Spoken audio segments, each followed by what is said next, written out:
ವಿಶ್ವವಿಖ್ಯಾತ ನಾಡಹಬ್ಬ ಮೈಸೂರು ದಸರಾ ಮಹೋತ್ಸವದಲ್ಲಿ ಪ್ರಮುಖ ಆಕರ್ಷಣೆ ಅಂತ ಹೇಳಿದ್ರೆ ಅದು ಜಂಬೂ ಸವಾರಿ ಚಿನ್ನದ ಅಂಬಾರಿ ಹೊರುವಂತ ಅಭಿಮನ್ಯು. ಸತತ 11 ವರ್ಷಗಳಿಂದ ಅಂಬಾರಿ ಹೊತ್ತಂತ ಅರ್ಜುನ ತನ್ನ ಹೆಗಲ ಮೇಲಿದ್ದಂತ ಜವಾಬ್ದಾರಿಯನ್ನ ಅಭಿಮನ್ಯು ಹೆಗಲಿಗೆ ಟ್ರಾನ್ಸ್ಫರ್ ಮಾಡ್ತಾನೆ 2020ರಲ್ಲಿ.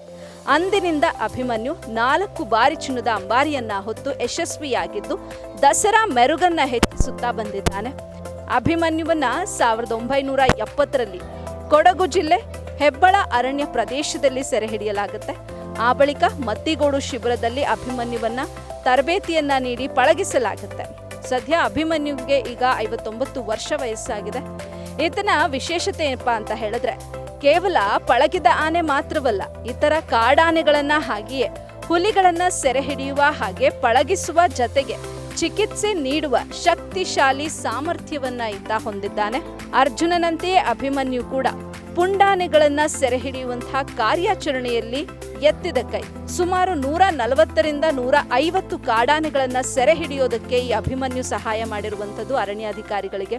40ರಿಂದ 50 ಹುಲಿಗಳನ್ನ ಸೆರೆ ಹಿಡಿಯುವ ಕಾರ್ಯಾಚರಣೆಯನ್ನ ಕೂಡ ಈತ ಯಶಸ್ವಿಯಾಗಿ ನಿರ್ವಹಿಸಿದ್ದಾನೆ.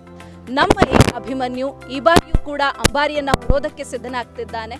ತಾಲೀಮಲ್ಲೂ ಕೂಡ ಅಚ್ಚುಕಟ್ಟಾಗಿ ನಿರ್ವಹಿಸ್ತಾ ಇರುವಂಥದ್ದು, ತಾಲೀಮಲ್ಲೂ ಕೂಡ ಯಶಸ್ವಿಯಾಗಿ ಭಾಗಿಯಾಗ್ತಿದ್ದಾನೆ.